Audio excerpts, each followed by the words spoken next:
You could be anything you want to be out here. When you was in the street game, you had a vision of who you wanted to be in the street culture. And more than likely, you materialized that. Just imagine when you change that ingenuity, you change that discipline, and you change that hunger, and you change that fearlessness to over here. Nobody's going to be in your way. Nothing is going to stop you.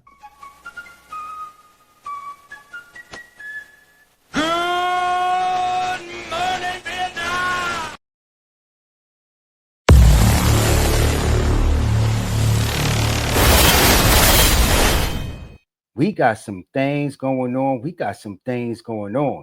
Like we always say, wouldn't be news and or content if we ain't had some things going on. We got Wallo, Jim Jones, artist to artist. All I'm going to say is this. I think Jim Jones is on his way to being number one if he keep doing interviews like that. Let's get into this content.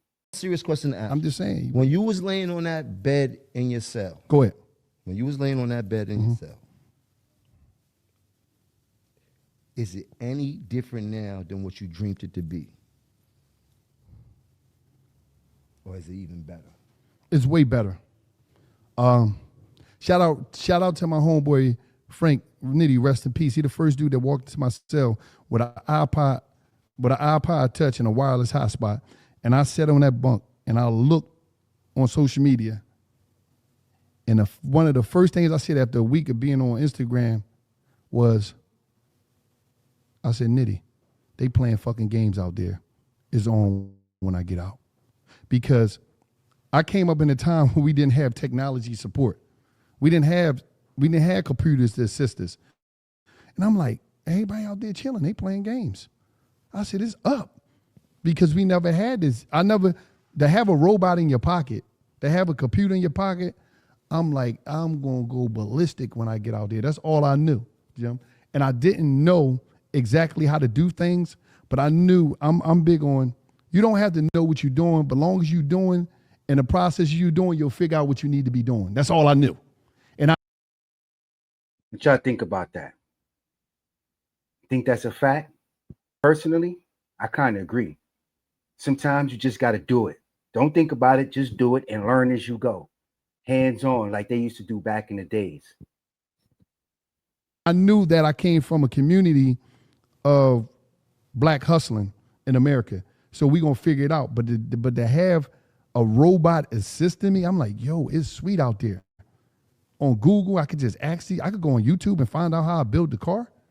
You fucking kidding me? I could fix the toilet just going on watching a YouTube video.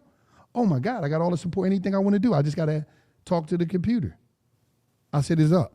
And that's all I had in my mind. And now we're here. And you think that more people in your situation could have the same outcome? I think when your alarm clock cut on, everybody alarm clock cut on different times. And the alarm clock cut on is tell you who you are and what you can be outside of the street culture that was taught to us. Thing about that alarm clock, it don't cut on for some people.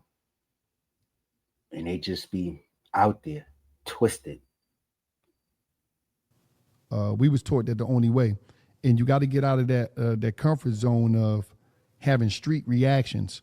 When you come home from prison, a lot of times, first of all, when you get out of prison, the scariest day of prison is the day you get out, because now you got to be everything that you told your people you was on the phone, but you never been before in your life. So it's a pressure of you scared because now there's going to be so much temptation coming your way. That's number one. So it's like, damn, can I be this person? So you got to first get home, go through the battles of having a street reaction. A street reaction is when hard times come, you go back to what you already know. Money problems, and let me hustle. Let me rob. Let me bust a move. Let me do a juke. So you got to battle that shit. Once you get past that, the sky's the limit. One more question. How many of y'all agree with that statement? If you disagree with that statement right there, put in the comment section. Talk to me nicely. Best believe I talk back. Me personally, I agree with that. You know why? I had to go through it. It's the easiest thing was to just, I'm done. Because you don't understand how difficult it is to be legitimate, especially starting from the bottom with nothing. It, it's the hardest thing a person could ever go through if you're used to being in the streets all the time, especially if you're above a certain age. It's just the money is not, it's difficult. It's very difficult. But like I always say, if I can do it, why do you think so many people go back to jail after they come home, even after they try to change their life? It's so difficult. But one thing he's not telling you, it's up to you. You can't you can't have a support system other than the one that's inside of you that stands on your feet, your toes, ground beneath your feet, went behind your back, go out in a blaze if you got to, when you make that transformation. Because if you don't, you won't make it. You won't make it. I'm sorry to say that. Or the stop that might happen on the prison side, you might put somebody down and you might be stuck in prison for life. So you never could regroup. Me, I was like what people don't understand about me is that I was an institutional baby. I did 5 years in the juvenile in my teenage years, and then when I was 17, I got sentenced in 19 to 52 years. I spent more time on this planet Earth incarcerated than I did free.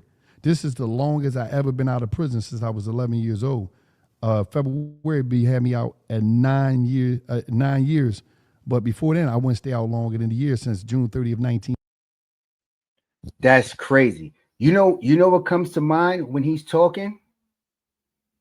There's a saying, people when they get older that they say when they go to jail, there's 2 days. The day they went in and the day they got out. Anything in the middle don't matter. You know why? The day you went in might have been the last day you ever seen the streets again. Because you heard what Wallo just say. You might have had to put somebody down in the yard. You go in that system, there's a chance you might never come out again. 100% fact.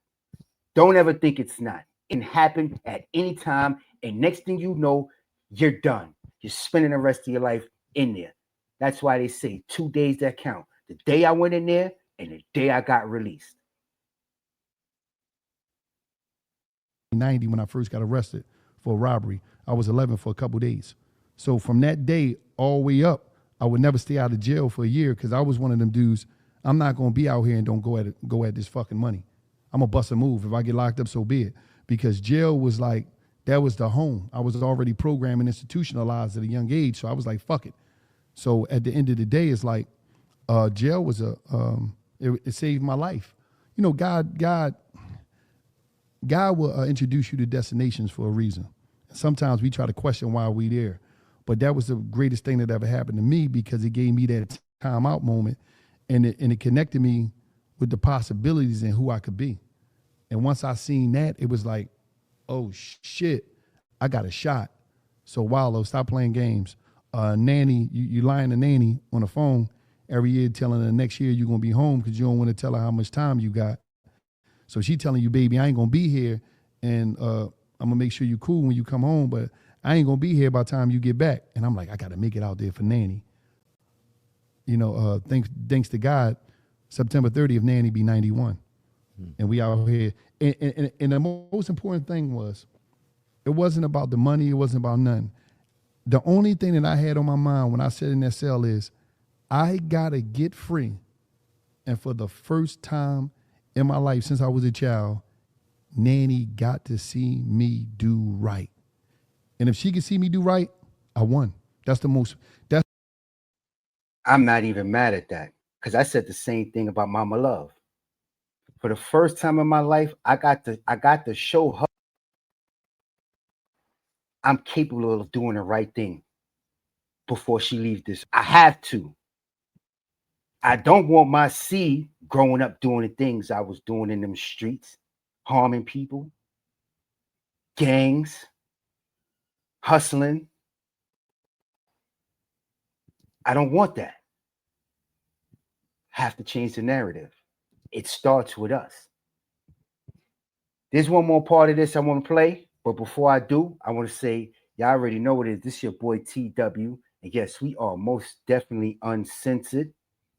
After this next clip, I'm not going to do no more commentating. I'm going to let it just play it out because Wallo says something at the end that I just want y'all to hear that y'all really need to pay attention closely to.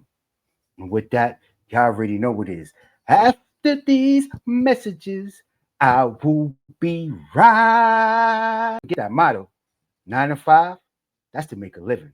But 5 to 9, that's to make a way of life. If you don't believe anything, you best to believe that. You heard what Wallo just said. It's not a joke. Get to it. There's a bag out there for us to get. Let's get it. That's all this shit is about. It's not rocket science. But once you realize that all the other shit is dead, once you got that component done, half of this shit is already done for you, that you realize I'm not doing no crown no more, I'm done. Because now you can breathe, you can live, you ain't got to worry. Think about it. You removed a whole section of drama out your life. You removed the police looking for you, the man, FBI, but all that shit, you removed that. So now you got to say to yourself, what am I going to do to bring value to what I got, to bring value to what bro got going on, and to create my own world out here so I can win. That's it. And it's not as hard as you think, because think about this. We grew up in the 80s and the 90s. We didn't have no digital assistants. Right now, you got robots that'll work for you. You got robots that will do everything you tell them to do right now. With this internet chat GPT, you got robots. You just got to get into your mind like, damn, what do I want to do? What do I need help in? And once you connect with that, bro, you're going to be unfucking stoppable. Stand tall or lose it all, lose it all. So what you want to do, huh? Stand tall on your feet or lose it all, lose it all. So what you want to do, huh? Stand tall on your feet or lose it all, lose it all. So what you gonna do, huh? Stand tall or lose it all, stand tall or lose it all. Top of the world, I get to gunning like a gangster move. This ain't no gangster movie, homie. This is real life, one of a kind. I'm not different, I'm a rare breed, top shelf, first in line, homie.